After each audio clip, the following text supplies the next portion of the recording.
All right, everyone. My name is Donald Bowe. I'm the Veterans Outreach Coordinator with the Epilepsy Foundation of Kentuckiana. And today we have Dr. Mathias providing a training lecture for us. And a quick introduction for Dr. Mathias. She completed her neurology residency at the University of Kentucky, followed by a fellowship in epilepsy at Vanderbilt University. She is double board certified in neurology and epilepsy. Dr. Mathias has a dual appointment as a neurologist and epilepsy specialist at the University of Kentucky Hospital and also the Veterans Health Administration in Lexington, Kentucky. She has won several awards for teaching, mentorship, and research in the last 5 years. She is also a member of several committees within UK, the VA, and on a national level. She is the only board certified epilepsy specialist employed by the VA in the state of Kentucky. Since joining the VA in 2016, she has started a specialized clinic for epilepsy where she sees veterans from all over Kentucky and nearby states, to include Tennessee, Indiana, and West Virginia, for difficult to control epilepsy. Some veterans have successfully undergone epilepsy surgery, and some of them are in the process of getting epilepsy surgery done. Dr. Mathias has been instrumental in making the Lexington VA one of the consortium sites for the National VA Epilepsy Centers of Excellence. Dr. Mathias has always had a deep inclination to care for the ones who have served, and she is striving her very best to provide excellent state-of-the-art epilepsy care for the veterans at the Lexington VA. So at this time, I'll turn it over to you, Dr. Mathias. Thank you so much, Donnie, for that introduction. Hi, everyone, and I've met some of you, and some of you who haven't met. It's very nice to see you on Zoom. I wish this was in person, like we always say on every Zoom session, right? Anyway, today we'll be speaking a little bit about TBI and seizures. So I'm going to use this opportunity also to give some basic introduction to seizures and definitions of, epilepsy and TBI. So the basic definition of an epileptic seizure is a transient occurrence of clinical changes that we may see due to electrical disturbance in the brain. And epilepsy is actually a disease of the brain characterized by an enduring predisposition to generate epileptic seizures. Now, a seizure is an event and epilepsy is the disease. Epilepsy is the fourth most common neurological disorder in the US, and approximately 1 in 26 people develop epilepsy at some point in life. Okay. Now, the most simplified practical definition of epilepsy by the International League Against Epilepsy is divided into 3 parts. This may seem complex, but I'm trying to simplify it as, make it as simple as possible.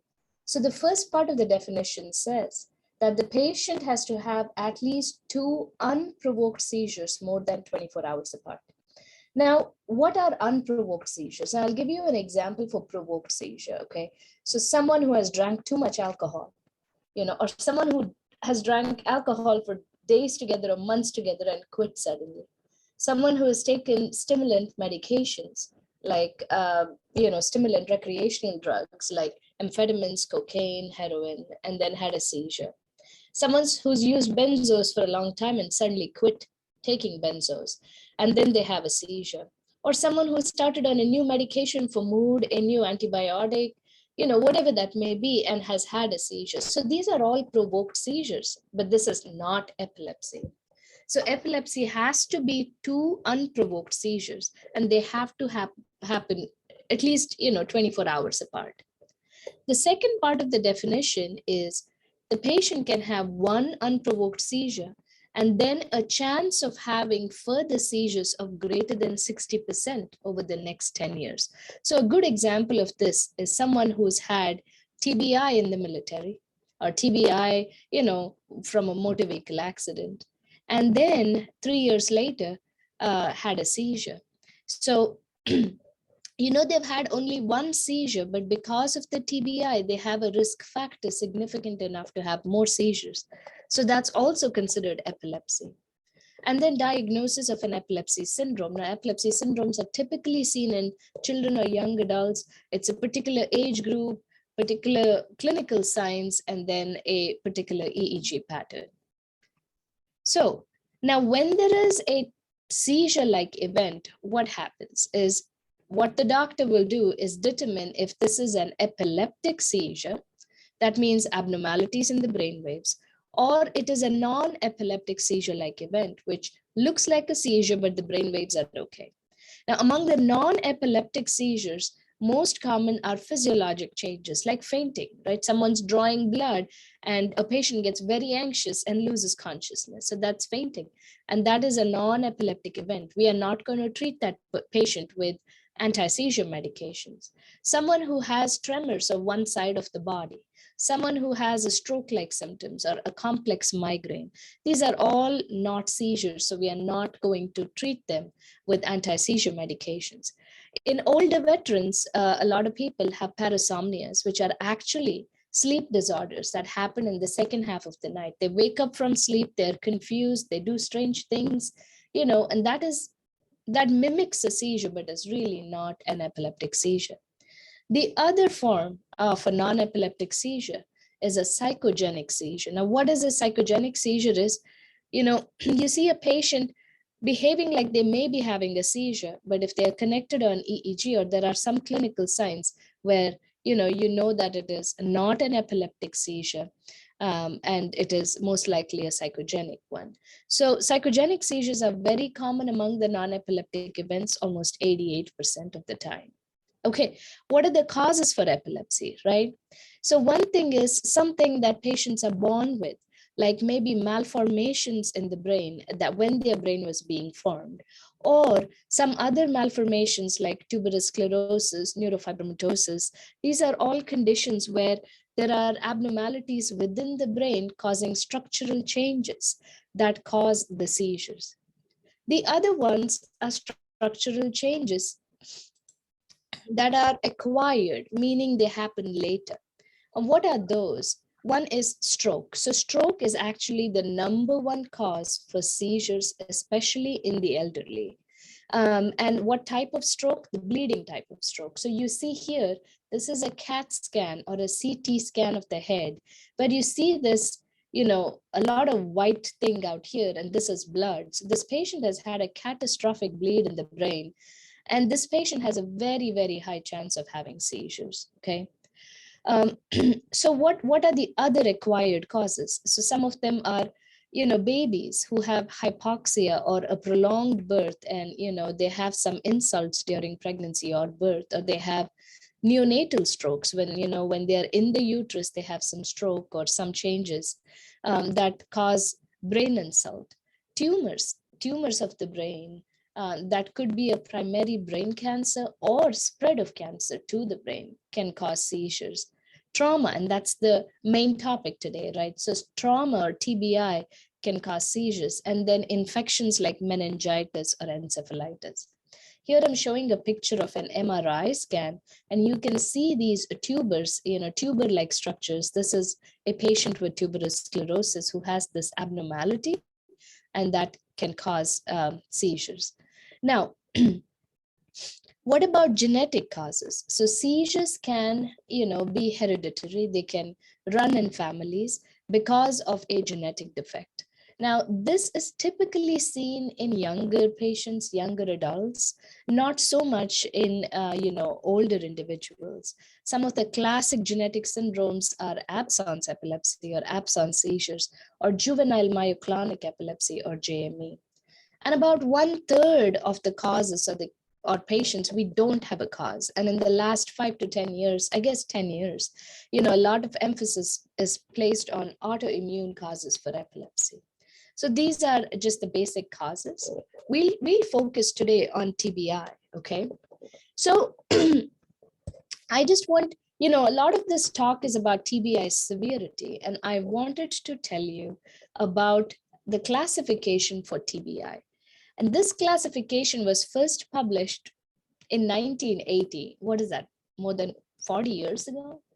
Now, the thing is, no one has dared to give a reclassified TBI since then, because this classification is so good and makes a lot of sense. Okay, so we do not have another new classification. So every paper that talks about TBI talks about this old classification.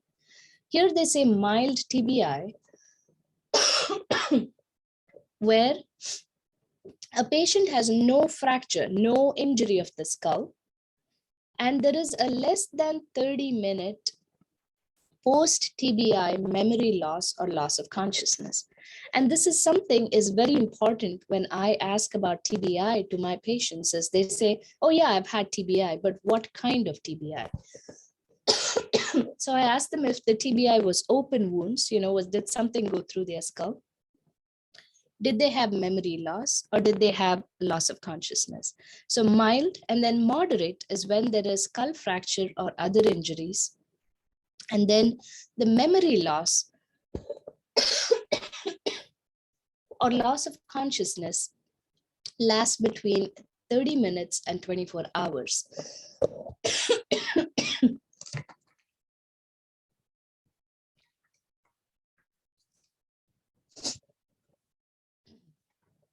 And then we have a severe TBI where, I'm so sorry.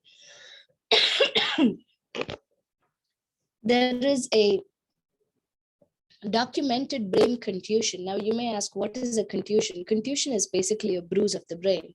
Like if you fall and injure your hands or legs, you may get a bruise.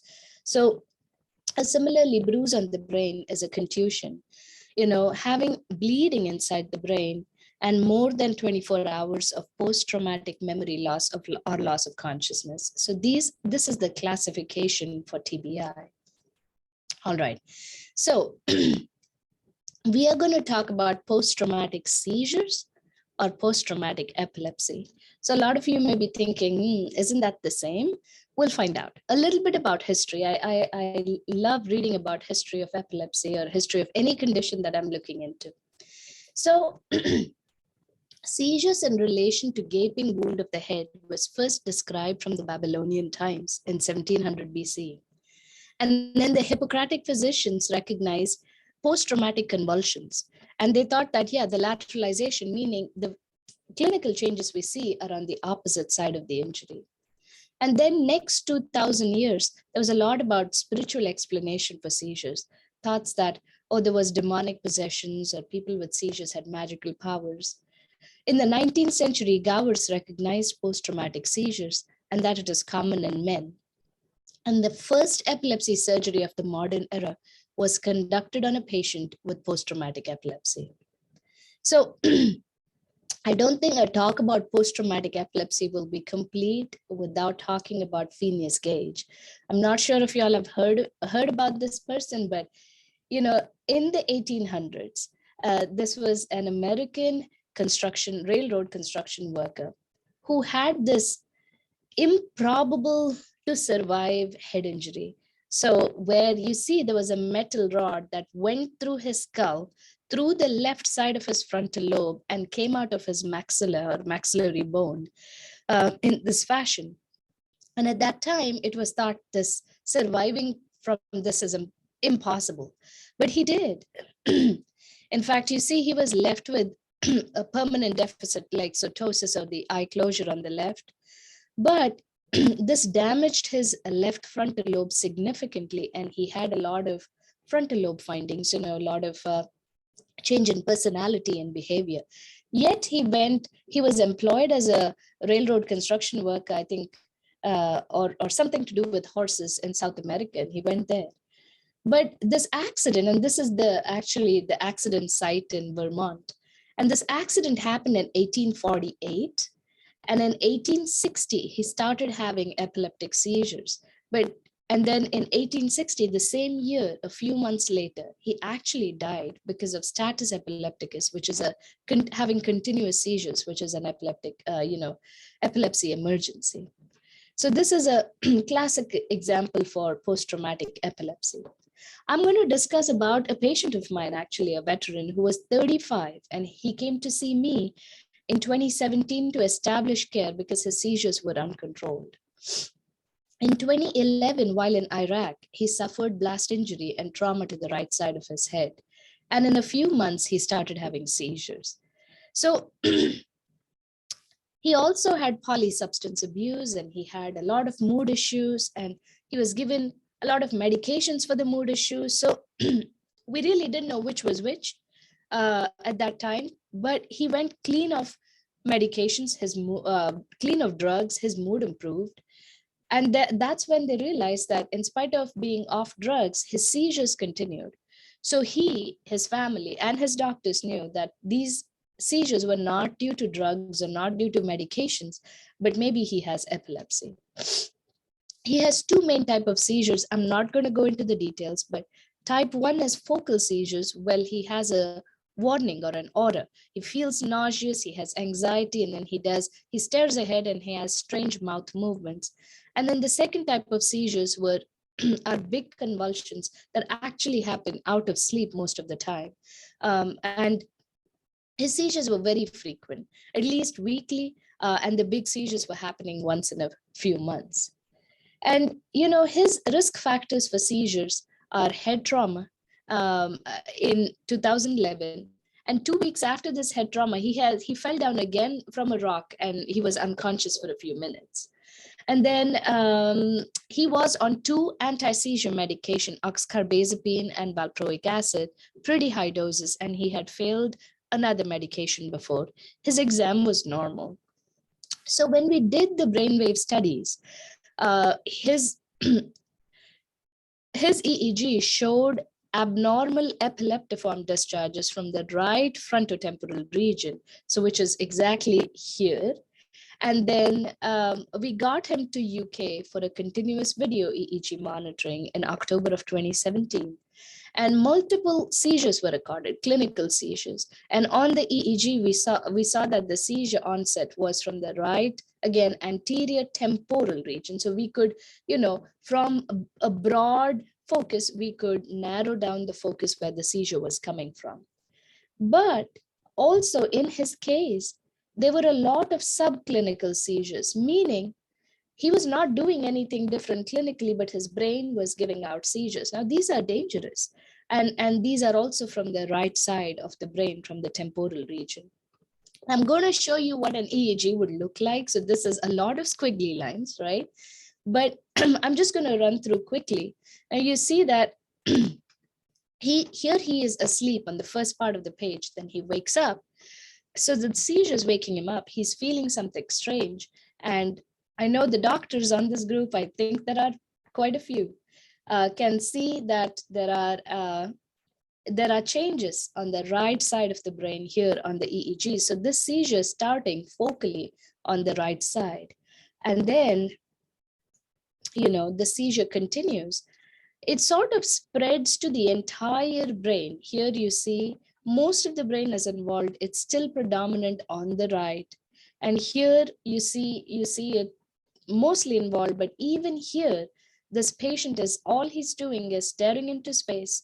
He can respond yes or no, so he's able to still comprehend some. And then here he starts doing the funny mouth movements. And here, I think he becomes quiet, but here he goes into a full-blown generalized tonic-clonic convulsion of the body. And this is a lot of muscle that you see because his body is convulsing. Now, the seizure lasts a long time. It lasts almost 9 minutes, actually. So 9 minutes for a seizure is a long duration. But what you see after the seizure, and this is really one of the most dangerous things, is that the brain waves are flat, completely flat, like he is dead. So it's called post-ictal generalized EEG suppression. And for 19 seconds, his brain waves were flat after the seizure. So anyway, this patient has a lot of seizures, and this is the MRI of the brain. And here I want to show you, this is the right side and the right temporal lobe. And what you see, the white streak here is actually, a change or a scar tissue from the trauma he had. And it matches perfectly to the abnormality on the EEG. So this is the right, middle or the anterior middle temporal region. So there were two things that were matching. We did some other tests like neuropsychological testing. So everything was matching to the right side of the brain, okay? And since this patient was continuing to have seizures, medications were not helping, I discussed with him to consider epilepsy surgery. And he was okay with it, especially where his significant other is a nurse, and she realized the importance of treating this. He underwent a surgery in March of 2018. Soon after the surgery, within a week or just within a few days, I remember, he was having vomiting because he was taking pain medications that were not, helping him. So he had one seizure at that time. Then I followed him for nearly a year and a half, and he was seizure free. Now, this was the man who was having weekly seizures.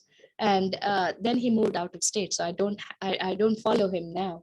But, this is one of the classic examples of a veteran with TBI who was having refractory seizures, and medications were not helping him, and we had to do something else. So what are post-traumatic seizures? So post-traumatic seizures are seizures that occur within the first week after a TBI, okay? And these seizures are considered to be provoked seizures. Remember, the first slide that I showed you was definition, like of the first few slides was, what are provoked seizures, right? Meaning there is something else that's causing an epileptic seizure or a seizure, but it's not necessarily epilepsy. So the big timeline and the important thing to know is first week, okay? Now, if seizures happen after 1 week of having TBI, then it is called post-traumatic epilepsy. From post-traumatic seizures, we convert the diagnosis for post-traumatic epilepsy. A lot of, neurologists decades ago, some of them who are still inclined to the old school of thought, allow 1 month. They say, okay, less than 1 week is post-traumatic seizures. Between 1 week to 1 month is a gray area, but after 1 month is post-traumatic epilepsy. But the latest definition says for post-traumatic epilepsy is 1 week afterwards. Okay, so TBI is very common, right? CDC data says 1.7 million each year sustain a TBI. In 2018, there were 223,000 TBI-related hospitalizations and 60,000 deaths. And these do not even include just the ER visits or urgent care visits. And so many of them who have TBI and just go home, right? They don't go to the hospital.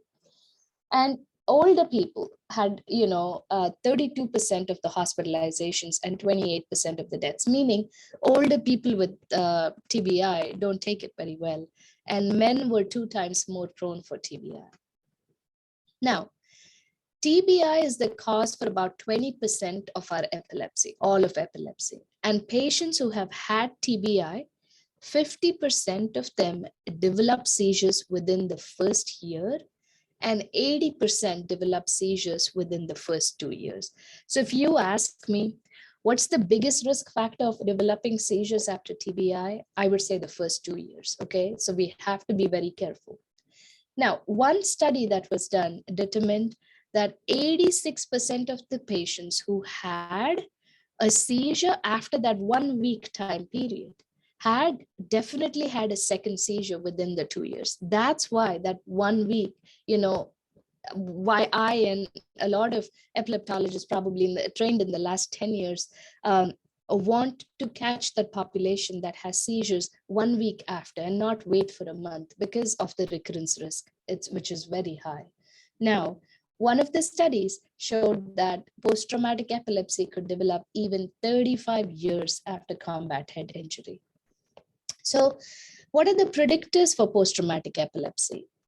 Well, increased severity of TBI, so open wounds, longer episodes of memory loss or longer time of loss of consciousness. So increased severity of TBI is directly linked to the development of post-traumatic epilepsy. And the most consistent factors are having bleeding in the brain And it's the same. Blood is extremely irritant to the brain. And if there is bleeding, there's going to be seizures. And if the seizure happened 1 week after the head injury, as I discussed in my previous slide. Okay, so what about veterans, right? Are there studies just in veterans? There are actually. And so what I put is percentage of risks, like from low to high. So if someone has mild TBI, there's minimal risk, only about 1% risk of developing epilepsy. 5% risk is seen in moderately severe closed head injury if the imaging, or if you do a brain scan, if the scan does not show anything, scan is normal, then there's only a 5% risk. 10 to 25% risk is seen in combat-associated closed head trauma with some abnormality on brain imaging, just like the veteran I discussed the case about. So he had closed head injury, there was some scar tissue in his brain. So those patients, there is a 10 to 25% risk of developing epilepsy. However, in patients who have TBI with penetrating injury, especially ballistic penetration, and this was studied in Korean and Vietnam War veterans, 53% of patients, develop seizures. And it is unknown if repeated minimal TBI increases the risk for PTE. All right, now more about veterans, right? So I know I tried looking up so many studies. I'm back from 1960s and 80s. So, studies that were done on World War II veterans who developed seizures, half of them, 50% of them developed seizures within 9 months of the injury, and 80% developed seizures within the first 5 years. But the rate increased by 1% over the next 5 to 10 years of developing epilepsy. In Vietnam War, 53% of veterans with penetrating head injury developed at least one seizure. At 5 years, the incidence, meaning new onset seizures, was 34%. Then they actually did a 35-year follow-up report on our Vietnam head injury patients. And they saw that penetrating head injuries carry a high risk, and also location of the abnormality in the brain due to TBI, size of the abnormality, and type of the abnormalities were predictors for post-traumatic epilepsy. In veterans of Iraq War and Afghanistan, the epilepsy prevalence was 10.6% per 1,000, and penetrating TBI again had the highest risk of developing epilepsy. So we looked into this, but this paper showed some characteristics that were different. Patients who use age, older adults were at a higher risk, but in veterans it's different because most veterans, go into the military very young. Alcohol use, so having a higher history, having a history of high alcohol use puts them at a risk. Family history of seizures puts them at a risk for developing epilepsy. And then having these, we discussed some of these, I think, having bone or metal fragments, skull fractures, focal contusions, deficits on exam when they're seen. We discussed about the location of the lesion, penetrating injuries, bleeding in the brain, severity of injury, and focal hypoperfusion.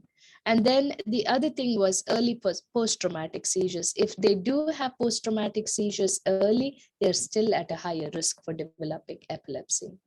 And we discussed about alcohol, but if patients use recreational drugs, especially stimulants, they are at a higher risk. And I think that was what happened to our patient too. He became refractory most likely because of concomitant recreational drug use, as well as he was prescribed medications for mood, which negatively affected him. Some antibiotics and just being critically ill can also precipitate seizures. This is another study which was very well done, published in the New England Journal of Medicine, and makes a lot of sense. It shows, according to the severity of TBI, what is the risk of seizures, probability of seizures at 5 years and 30 years. So if there is mild TBI, At 5 years, the risk is low. At 30 years, the risk may increase some. And similarly, moderate TBI, there's 1.2% risk at 5 years and 4.2% risk at 30 years. But severe TBI, 10% risk at 5 years and 16.7% risk at 30 years. Okay, another study that looked into developing epilepsy due to other causes. I don't want to take too much time here, but SAH, a subarachnoid hemorrhage, which had, brain tumor and subarachnoid hemorrhage, had a high risk. Again, another hemorrhage here, but severe TBI has a high risk of seizure, epilepsy developing. Okay, so why do seizures happen, right? So seizures can happen due to a lot of reasons. Basically, it is, chemical imbalance in the brain, because there is a mismatch between some, neurotransmitters or brain chemicals. And the second reason is structural changes. So I would like to, give an example of, think about if there is scar tissue, right? If there is a bruise in the brain or a bruise anywhere in the body, first, the body tries to heal. And when healing happens, there is new tissue formed, right, around the bruise. Similar things happen in the brain. The brain cells try to regenerate, they try to sprout, and the sprouting can cause, structural changes, some irritation, some electrical short circuiting that can cause epileptogenesis or seizures. The other thing is an imbalance between GABA, which actually suppresses activity, and glutamate, which is actually, or NMDA, which is actually causes seizures. So there is some mismatch between that that can cause seizures. Okay, so what are the most common type of seizures? So it's focal seizures, or partial seizures from one part of the brain, usually from the frontal and the temporal lobes, but TBI can occur anywhere, and seizures can come from the parietal, central, or occipital lobes too. If focal seizures are not well controlled, they can become generalized. Frequency of seizures can be variable. And it's not just the big seizures. Patients can also have cognitive or thinking problems, behavioral changes, and even affect or mood changes that can manifest as seizures, or seizures can worsen those. And it's not just the convulsions that the patient will have. So what do you do for diagnosis of post-traumatic seizures and post-traumatic epilepsy? Of course, brain imaging, right? Now, when patients come to the emergency room, the first thing that they'll get is a CT scan. And that's very, very important in an evaluation immediately after trauma, because your big question is there blood or not? Okay. If there is no blood, you'll be happy. And then what happens is when we see patients in clinic, now I typically don't see patients in the emergency room, but when I see patients in the clinic, I will order an MRI of the brain. That's very, very important, because MRI of the brain gives us a lot of information, most delicate information that we need to evaluate, like for a seizure focus. And then an EEG, or a brainwave testing. It's the single most informative test for the diagnosis of any patient with suspected post-traumatic epilepsy. So there was a prospective study that looked at a lot of factors. So this study said that early seizures are having frontal or temporal lesions on the CT head, development of a focus on the EEG 1 month after TBI, and MRI brain showing, changes, including blood-related changes in the cortex or the upper part of the brain, had higher risk. All right, so this is what an EEG equipment looks like. And these are your EEG electrodes that are pasted on the head, and this connects to a head box, and this amplifies the signal, what we can see on the screen. And what do you do with treatment? So this is a very, very important aspect, okay? So if there are seizures in the immediate period after the traumatic brain injury, especially with bleeding in the brain, you may start the patient on an anti-seizure medication, so an ASM as anti-seizure medication. And typically, you give this anti-seizure medication for 1 week. After that, you don't need seizure, if you don't need to treat them long-term with an anti-seizure medication. Now, say seizures start after 1 week of the TBI, then you may need to treat the patient long-term with an anti-seizure medication. There are many options for anti-seizure meds, but we prefer the second generation medications like levetiracetam, otherwise called Keppra, lamotrigine, Lamictal, oxcarbazepine, trileptal, lacosamide, Vimpat, topiramate, Topamax, and zonisamide, Zonegrin. So these are the medications which, are free of long-term implications on the body, not like phenytoin, phenobarbital. Those are older medications. They have a lot of problems, long-term problems on the body. Now, side effect profile of these, every medication has side effects. Okay, it's impossible, I think, to find a medication that acts in the brain without side effects. But the side effect profile of these medications is more favorable. And generally, there are no cognitive changes except for, topiramate and zonisamide may have some cognitive, slightly higher cognitive changes than the other medications. And the doctor will decide, the neurologist or the primary care or the epilepsy specialist, whoever that is, will decide a medication based on what else is going on with the patient. So if a patient has kidney stones or has had kidney stones, we don't do topiramate and zonisamide. Similarly, if a patient has a low sodium, we don't do oxcarbazepine. Or if the patient has, a lot of depression, anxiety, aggression, irritability, we do not do Keppra. So it's important to see what is going on, what else is going on to choose a medication. And this study makes a lot of sense, though it is 21 years old now. It still is relevant in the practice. Is patients with newly diagnosed seizures, 47% become seizure-free with the first anti-seizure medication. So you have to carefully choose the anti-seizure med. And then if they don't become seizure-free, you start a second one, an additional 14% will become seizure-free. Now you have a patient on 2 anti-seizure meds. They're still having seizures and you add a third med.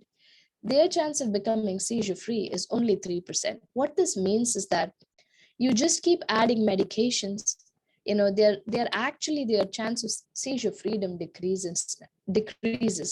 And about 1/3 of our patients are actually resistant to medications, meaning they have medically uncontrolled or refractory epilepsy. So when this happens, when you have a patient with medically refractory epilepsy, you have to consider epilepsy surgery. That's what we are trying to do. That's what we have to do. Now, the surgery can be resection, meaning taking a part of the brain that is problematic. If this region of the brain is safe to be taken out.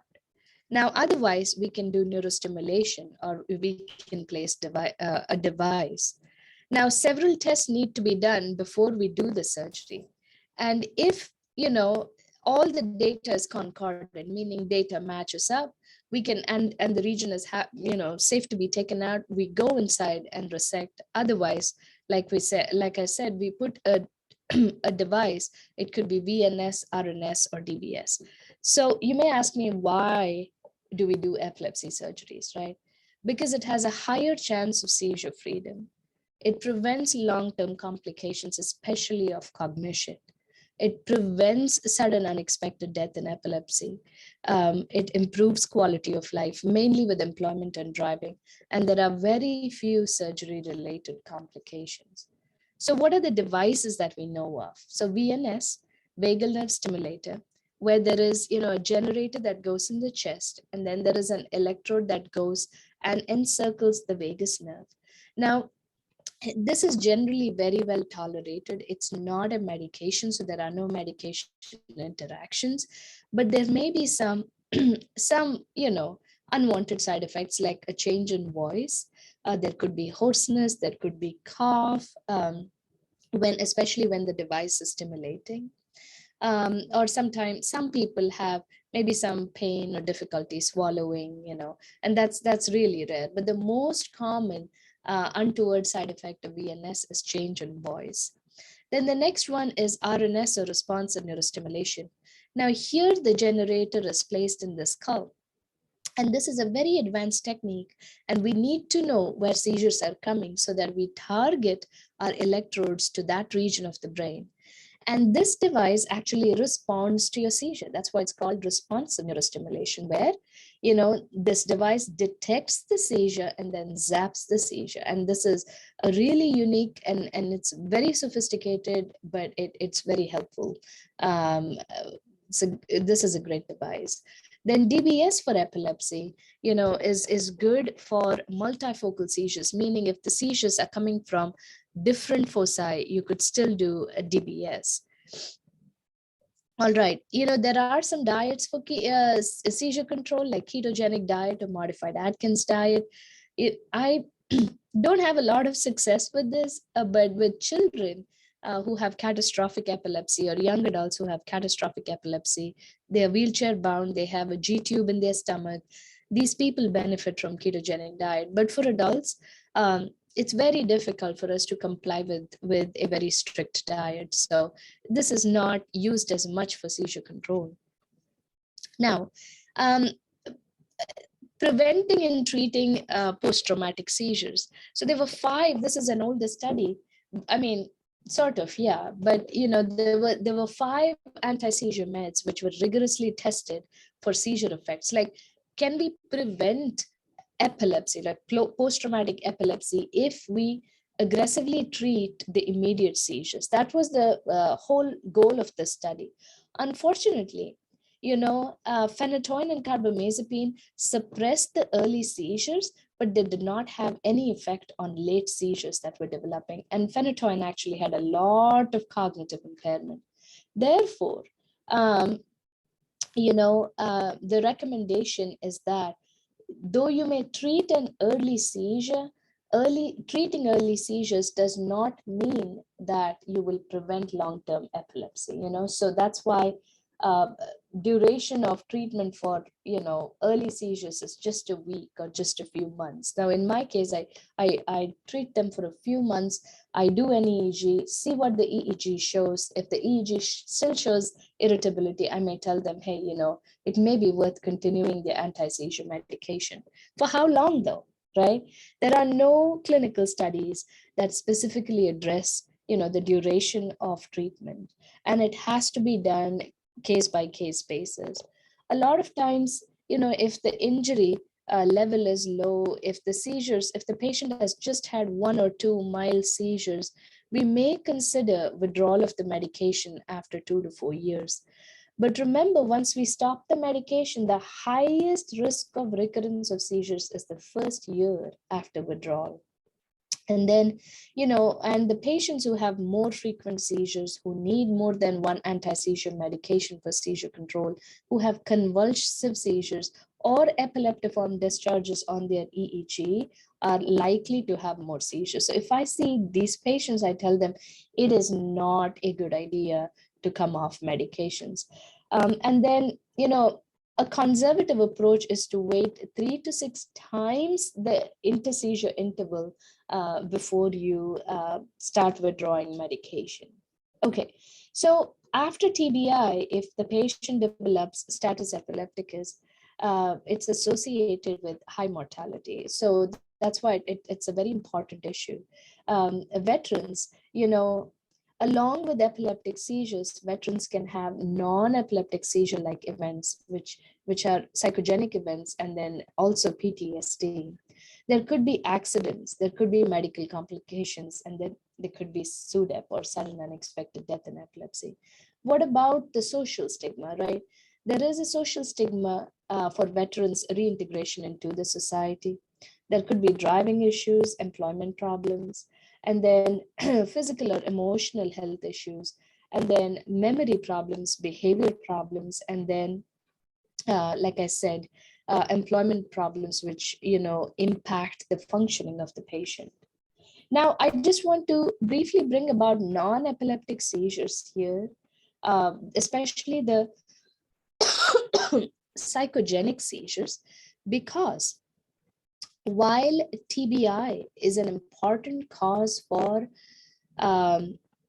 epileptic seizures, TBI is also a significant cause for having PNES, or psychogenic non-epileptic attacks or seizures or spells. 1/3 of the patients with moderate to severe TBI who underwent video EEG, in fact, had PNES, okay?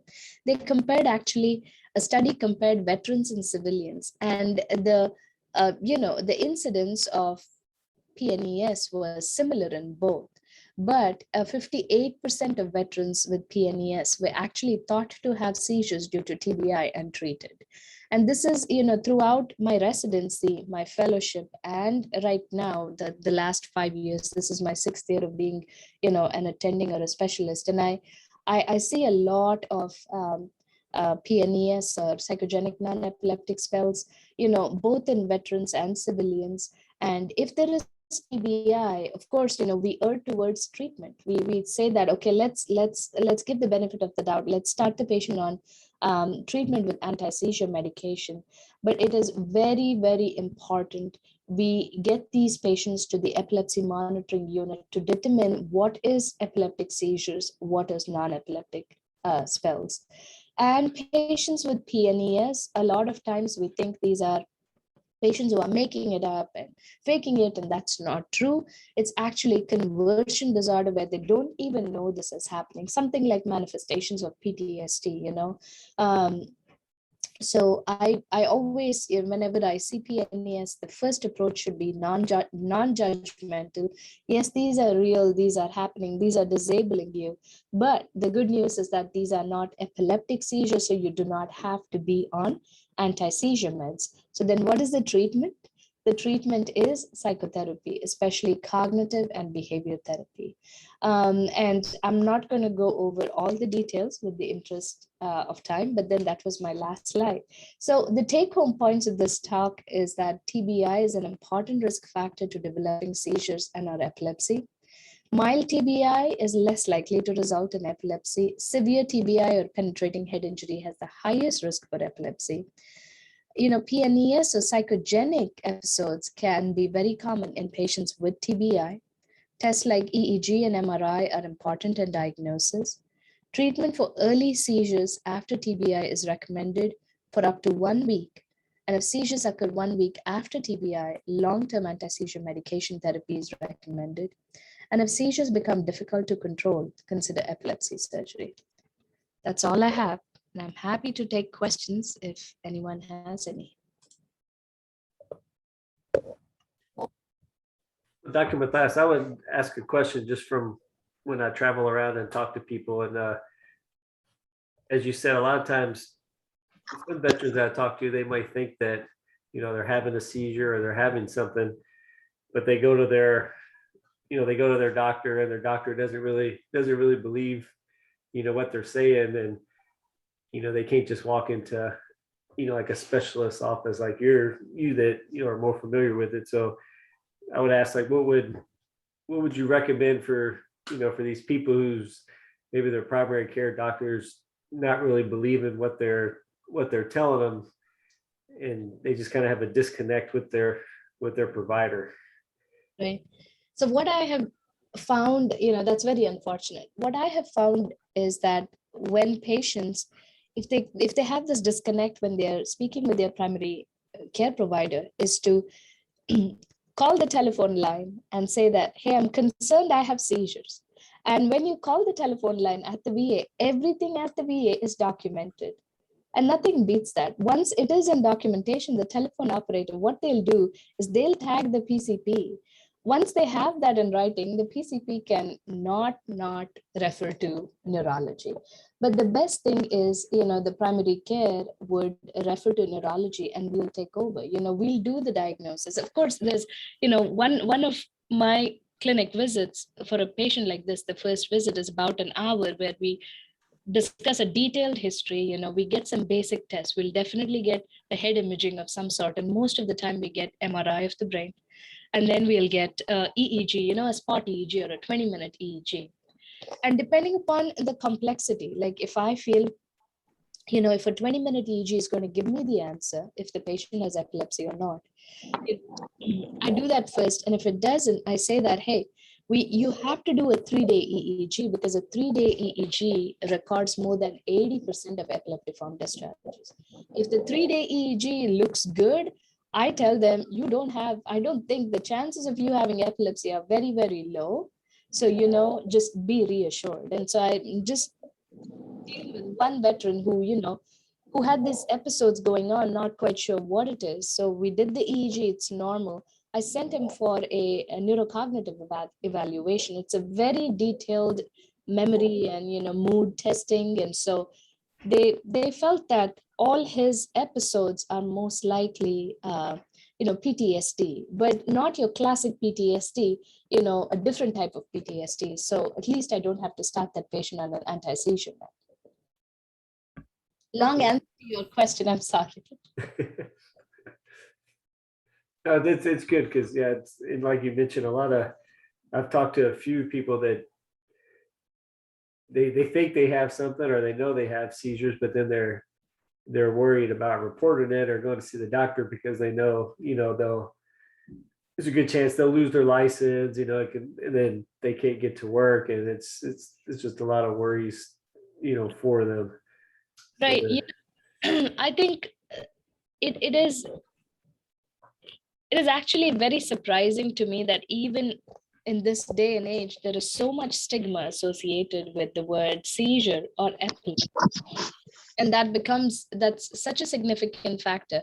But I see mostly veterans who come in. So I'm like, so are you seeing me for seizures? No, I did not have a seizure. That was not a seizure. That's the first thing they want to tell me, They had some kind of an episode.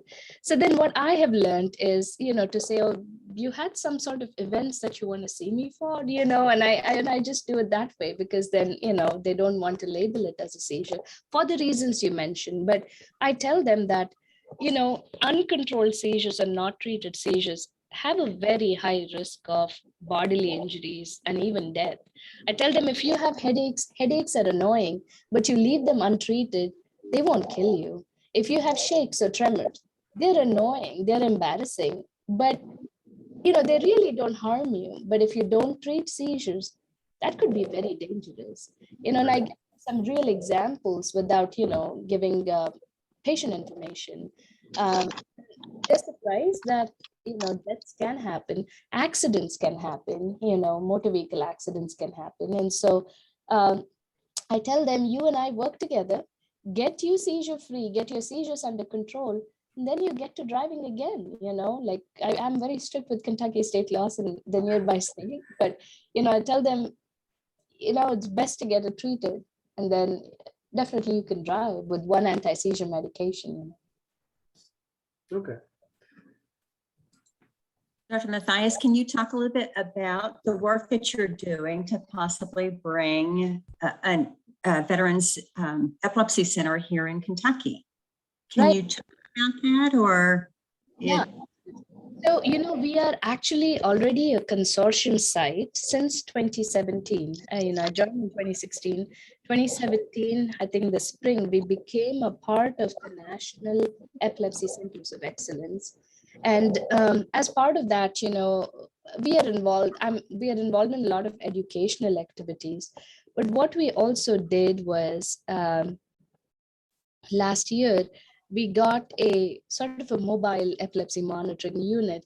We got the machine to do long-term EEGs. Otherwise, we usually send our veterans to the community. And that becomes a hassle sometimes. Veterans don't like it. They like their care. They're worried about bills. They're like, oh, I don't want a bill from UK or St. Joe or something like that. So, so we got the machine and we are trying to get it all going. The problem is, we have funding issues for the technicians and things like that, but we've got approvals for that. So my hope is this coming spring to start a long-term EEG at the VA. Yeah, but I'm happy to be involved more in all the activities that the Epilepsy Foundation is doing for our veterans, and yeah, happy to be involved in awareness and your activities. I think that'll help them a lot. Well, we welcome you. So you're just a great addition to our Veterans Outreach Program, and we appreciate the work that you're doing to support our veterans, especially those that go on to develop post-traumatic epilepsy and suffer with traumatic brain injury and PTSD. So we know it's important. And Alex is on. Donnie, do you want to introduce Alex? Oh, sure. So yeah, Dr. Mathias is Alex. He's he's with the Brain Injury Association of America, and he's a Marine. He's had a TBI, so he's already a little bit out there anyway because he's a Marine, but he's This is the inside joke, huh? This is a veteran. Yes, and I guess I should take this time to introduce Donnie, because Donnie, you didn't introduce yourself as of you being a veteran with the U.S. Navy, and I see you have Popeye the Sailor Man behind you. Yeah, it's all the chief stuff with the Navy and stuff, but yeah, it's, you know, I don't forget about him. It's been almost 4 years since I retired, so it just goes by quick. Yes, but your service, you know, we truly appreciate you and Alex and the service and support that you continue to provide after leaving the military service and now supporting your fellow veterans. So thank you for that work. Thank you. Yeah.